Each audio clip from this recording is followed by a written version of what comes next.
दोस्तों यह class 9 physics chapter number 1 मापन का दूसरा लेक्चर है।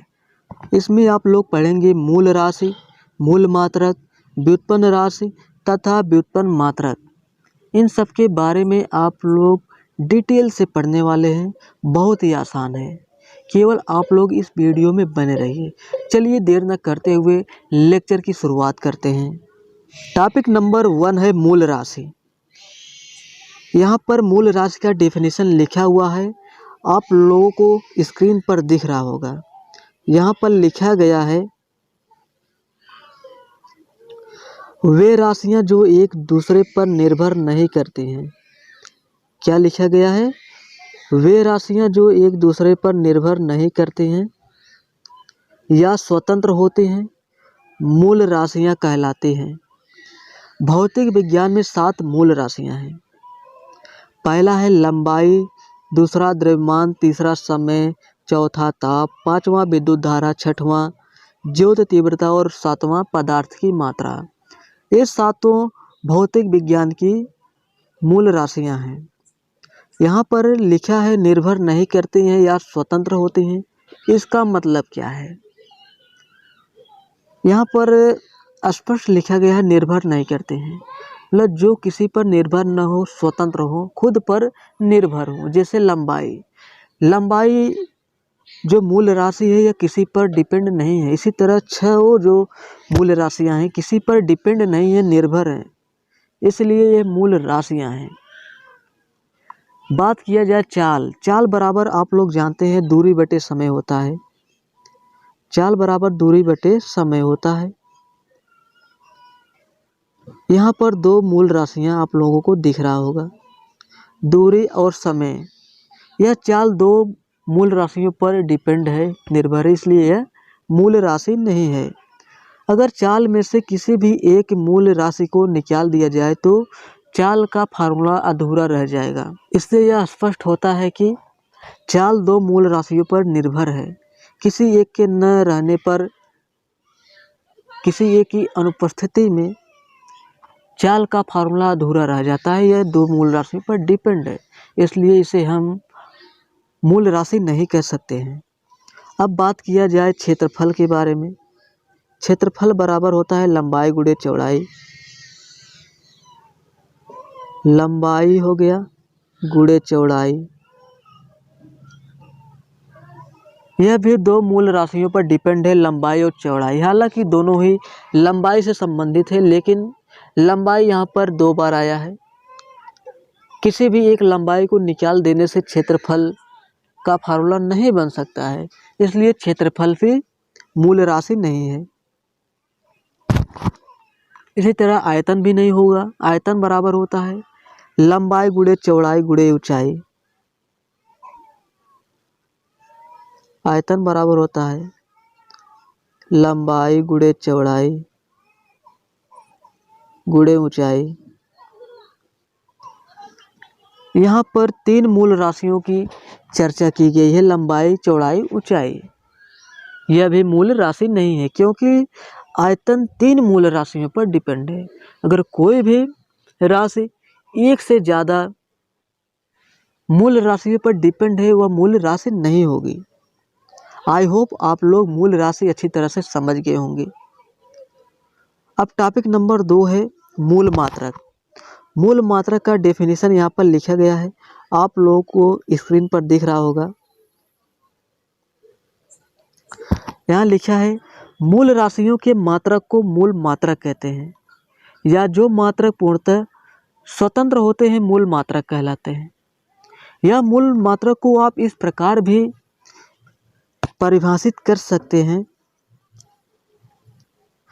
मूल राशियों को जिस मात्रक से प्रदर्शित किया जाता है उसे मूल मात्रक कहते हैं। जैसे लंबाई को मीटर में नापा जाता है, द्रव्यमान को किलोग्राम में, समय को सेकंड में और विद्युत धारा को एम्पियर में नापा जाता है। ताप को केल्विन या सेल्सियस में नापते हैं, ज्योत तीव्रता को कैंडिला में और पदार्थ की मात्रा को मोल में नापते हैं। ये सभी मूल राशियों के मात्रक हैं। मूल राशियों के मात्रक ही मूल मात्रक कहलाते हैं। आई होप मूल मात्रक आप लोग समझ गए होंगे। आइए एक एग्जाम्पल से और समझते हैं। वही चाल वाला फार्मूला लेते हैं। हम तो जानते हैं चाल बराबर दूरी बटे समय होता है। चाल बराबर दूरी बटे समय, दूरी बटे समय। यहाँ दूरी यानी लंबाई, लंबाई का मात्रक हो गया मीटर, मीटर हो गया। समय का मात्रक सेकंड हो गया। यहाँ पर जो है दो मूल मात्रक हैं, पहला है मीटर और दूसरा है सेकंड। क्या आप इसे मूल मात्रा कह सकते हैं? बताइए। नहीं कह सकते हैं, क्योंकि यहाँ पर दो मूल मात्रक हैं, पहला है मीटर, दूसरा है सेकंड। इसलिए मीटर प्रति सेकंड मूल मात्रक नहीं है। आइए पढ़ते हैं व्युत्पन्न राशि। व्युत्पन्न राशि क्या होती है?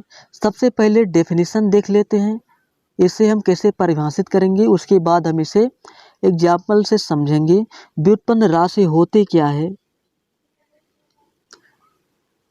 डेफिनेशन यहाँ पर लिखा गया है, वे राशियाँ जो मूल राशियों के पदों में व्यक्त की जाती हैं या मूल राशियों की सहायता से प्राप्त की जाती हैं, व्युत्पन्न राशियाँ कहलाती हैं। ये हो गया व्युत्पन्न राशि का परिभाषा। अब इसे हम एक एग्जाम्पल से समझते हैं। जैसे चाल बराबर दूरी बटे समय है, यह एक व्युत्पन्न राशि है क्योंकि यह चाल दो मूल राशियों पर डिपेंड है। पहला है दूरी और दूसरा है समय। यह दो मूल राशियों पर डिपेंड है, इसीलिए यह मूल राशि नहीं है। इसे हम कहेंगे व्युत्पन्न राशि। जो मूल राशियों की सहायता से उत्पन्न की गई हैं उसे हम कहते हैं व्युत्पन्न राशि। डेफिनेशन में लिखा गया है, मूल राशियों की सहायता से प्राप्त की जाती हैं या मूल राशियों के पदों में व्यक्त की जाती हैं, उसे हम कहते हैं व्युत्पन्न राशि। यहाँ है क्षेत्रफल बराबर होता है लंबाई गुणे चौड़ाई। यहाँ पर लंबाई पहला है, पहली मूल राशि है और चौड़ाई दूसरी मूल राशि है। यह दो मूल राशियों पर डिपेंड है, यह भी एक व्युत्पन्न राशि है। इसी प्रकार आयतन, आयतन बराबर होता है लंबाई गुणे चौड़ाई गुणे ऊंचाई। यह भी तीन मूल राशियों पर डिपेंड है, लंबाई, चौड़ाई और ऊंचाई। हालांकि ये तीनों लंबाई से ही संबंधित है, क्योंकि यहाँ पर लंबाई 3 बार आया है। लंबाई, चौड़ाई भी लंबाई है, ऊंचाई भी एक लंबाई है, लंबाई से ही संबंधित है।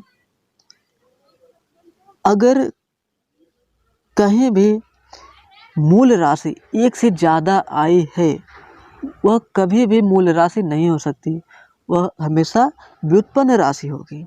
यहाँ पर चाल, क्षेत्रफल, आयतन ये सभी व्युत्पन्न राशियाँ हैं। आई होप आप लोग व्युत्पन्न राशियाँ समझ गए होंगे।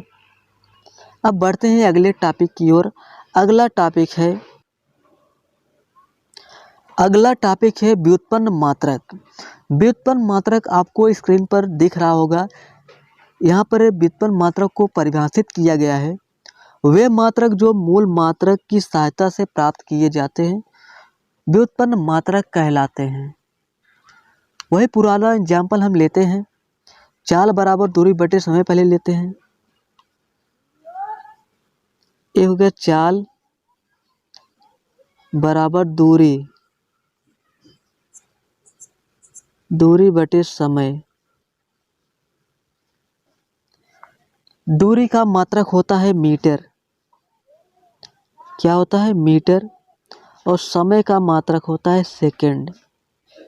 यहाँ पर आप देख पा रहे हैं मीटर और सेकंड है। यहाँ पर चाल जो है,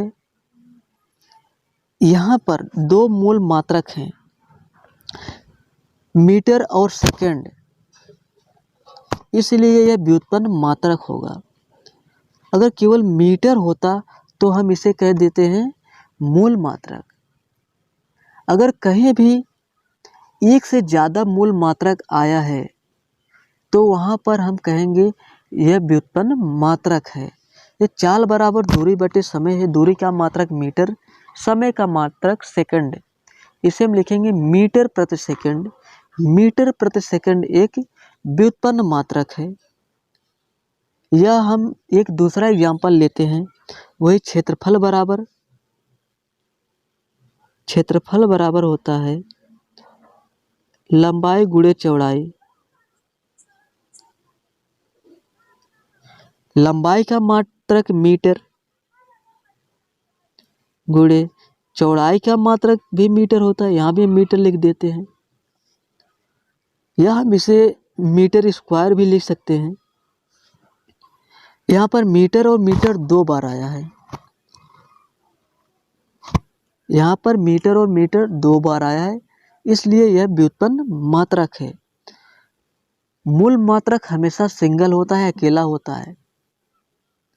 व्युत्पन्न मात्रक हमेशा एक से ज़्यादा मूल मात्रकों की सहायता से प्राप्त किए जाते हैं।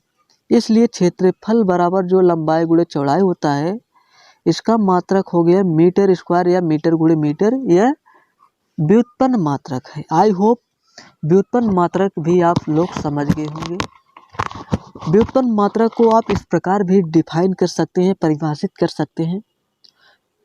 व्युत्पन्न मात्रक वे होते हैं जो मूल मात्रकों पर उचित घाते लगाकर प्राप्त की जाते हैं, उसे हम व्युत्पन्न मात्रक कहते हैं। जैसे मीटर गुणे मीटर को हम मीटर स्क्वायर भी लिख सकते हैं।